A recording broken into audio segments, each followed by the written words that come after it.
From women and fish food to lumps of dirt and the Lord of the Rings, here's a look at the most disturbing last wishes of death row inmates. Let's start with Jean Wilfred Hathorne. The case of Jean Hathorne is a chilling and disturbing tale of family violence, murder, deceit, and an unusual final request that garnered significant attention. Jean Hathorne found himself on death row for the brutal murder of 3 of his family members in October 1984. Hathorne and his accomplice, James Lee Bethard, hatched a sinister plan to eliminate members of Hathorne's family to gain access to a substantial $150,000 property settlement. Their victims included Jean's father, Jean Sr., his wife, Linda, and their teenage son, Marcus. Their intention was to clear the path to their inheritance, but they were unaware that Jean Sr. had changed his will, disinheriting Jean Jr. in an attempt to deflect suspicion away from himself. Jean Hathorne scattered African-American human hairs and placed cigarette butts near the crime scene. However, investigations ultimately revealed his involvement in the murders, leading to his arrest and subsequent capital murder charges.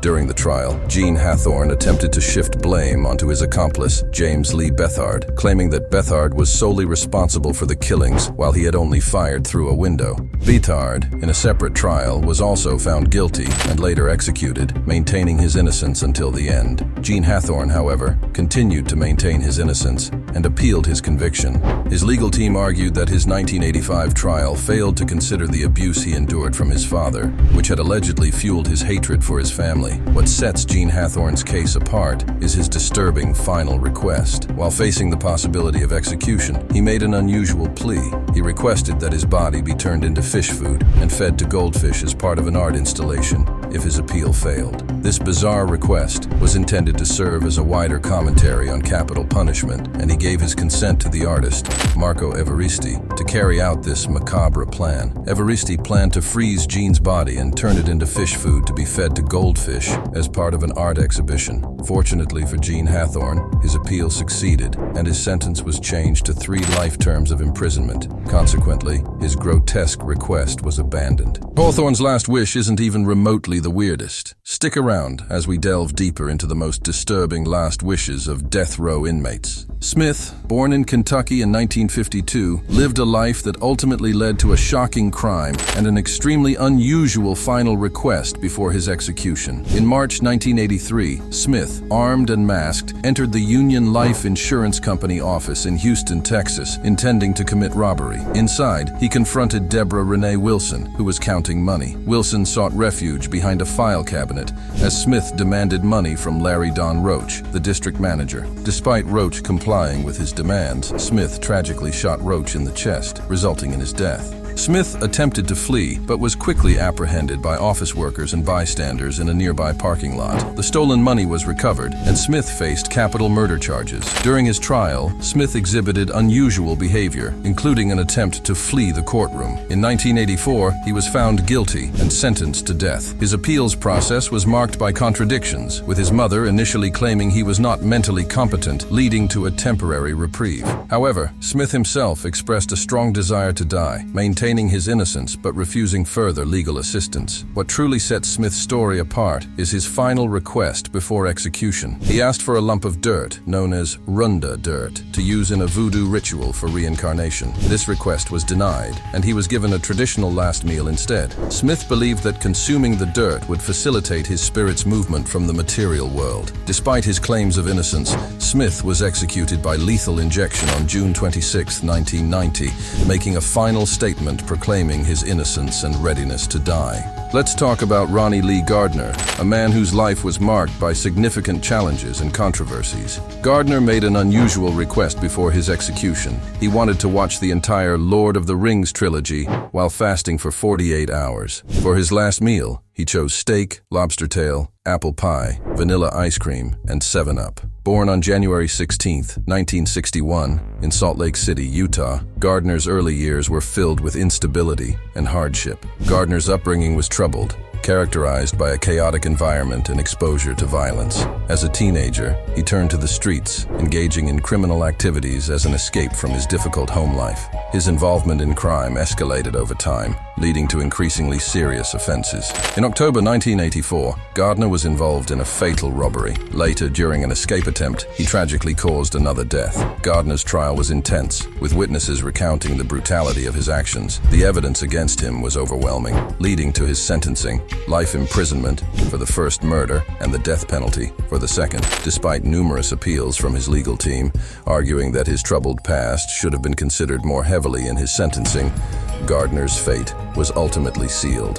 As his execution date neared, Gardner made some unique requests. In addition to watching The Lord of the Rings, he enjoyed a last meal that starkly contrasted with his imminent execution. On June 18, 2010, Ronnie Lee Gardner was executed by firing squad, a method that had not been used in the United States for 14 years. Next up is a case with a truly unique story. Victor Feguer's last meal request was a single olive, with the pit still in it. He hoped that an olive tree would grow from his grave as a symbol of peace. Born in 1935, Feguer's life took a troubled path that led to criminal activities, ultimately resulting in a shocking crime that made him a notable figure in the history of the death penalty in the United States. In the summer of 1960, Feguer, a drifter, arrived in Dubuque, Iowa, and rented a room in a boarding house. His criminal activities began when he started calling physicians listed in the local Yellow Pages. This search led him to Dr. Edward Bartles, whom Feguer kidnapped, leading to his death.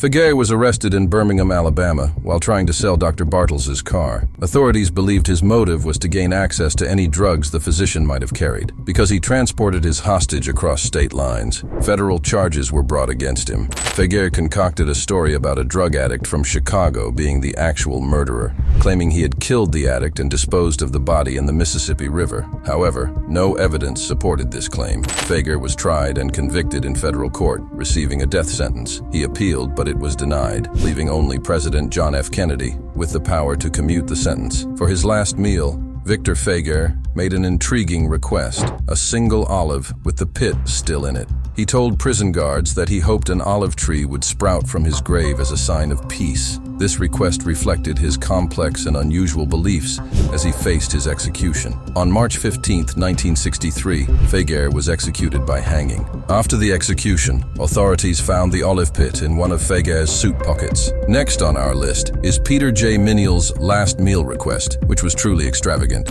20 beef tacos, 20 beef enchiladas, 2 double cheeseburgers, a pizza with jalapenos, fried chicken, spaghetti with salt, half a chocolate cake, half a vanilla cake, cookies and cream ice cream, caramel pecan fudge ice cream, and a small fruit cake. Born on April 24, 1960 in Texas, Minial's life of crime culminated in a brutal murder that led to his execution. Minial's criminal activities began at an early age, and by his 20s, he had established a pattern of violent behavior. His most heinous crime occurred on March 23, 1986, in Houston, Texas. On that night, Minial and an accomplice broke into the home of 20-year-old John Henry Salisbury with the intent to commit robbery. Tragically, the crime escalated into a brutal murder, resulting in Salisbury's death. The investigation quickly led to Minial and his accomplice, who were both arrested and charged with capital murder. During the trial, the evidence against Minial was overwhelming, including witness testimonies and forensic evidence linking him to the crime scene. Despite his attempts to deflect blame, Minial was convicted and sentenced to death. Minial spent nearly 2 decades on death row. As his execution date approached,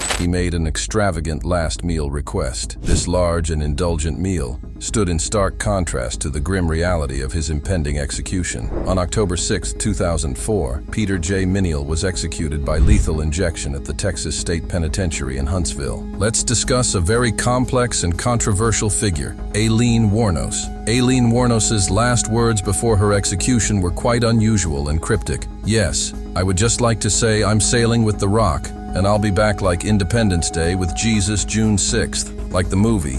Big mothership and all, I'll be back." This statement added to the enigmatic nature of her case. Aileen Wuornos, one of America's most infamous female serial killers, committed a series of murders between 1989 and 1990 that shocked the nation and left a lasting mark on criminal history. Born on February 29, 1956, in Rochester, Michigan, Wuornos had a challenging and tragic life from an early age. Abandoned by her mother and raised by her grandparents, she endured a childhood filled with neglect and hardship.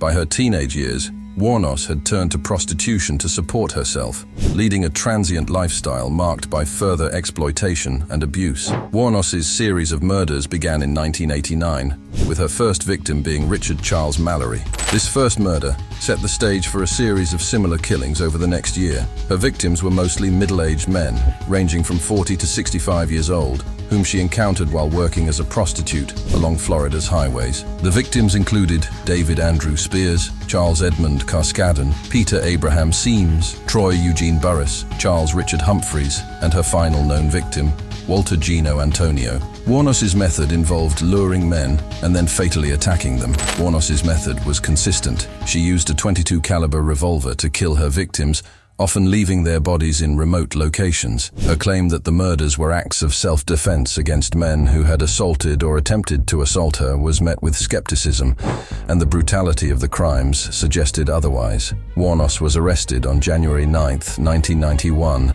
at The Last Resort, a biker bar in Volusia County, Florida. Her arrest followed a nationwide manhunt and the cooperation of her partner, Tyria Moore, who agreed to elicit a confession from Wuornos in exchange for immunity. Wuornos's trial was highly publicized, and she was convicted of Mallory's murder in January 1992. Over the next 2 years, she would plead guilty to 5 more murders, receiving 6 death sentences in total. Throughout her time on death row, Wuornos's behavior and statements were erratic. She accused prison staff of tainting her food and water and claimed that the prison was trying to make her commit suicide. Her mental state deteriorated, and she exhibited signs of severe paranoia. In her final moments before execution on October 9, 2002, Wuornos delivered her cryptic last words. "Yes, I would just like to say I'm sailing with the Rock, and I'll be back like Independence Day with Jesus June 6th. Like the movie, big mothership and all, I'll be back."